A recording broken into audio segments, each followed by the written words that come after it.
দাদা, দুদিন ধরে কিছু খাইনি, কিছু পয়সা দাও না। আমার কাছে টাকা পয়সা নেই, তুই যা। দাদা, একটা কথা বলবো? হ্যাঁ বল।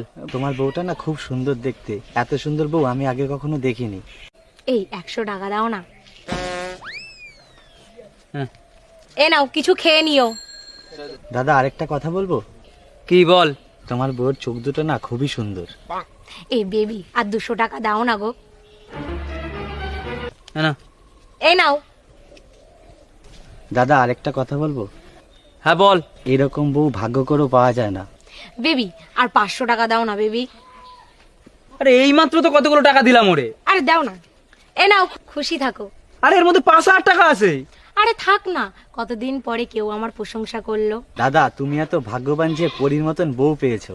এই, ও দেখো কেমন ছেঁড়া ফাটা জামা পরে রয়েছে। ও কতদিন ভালো জামা পরেনি। তোমার জামাটা দাও না।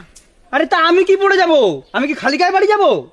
আরে আমি তোমাকে একটা নতুন জামা কিনে দেবো, দাও না গো। তোমার মতন এত সুন্দর মেয়ে ভগবান কোনোদিন কাউকে বানায়নি।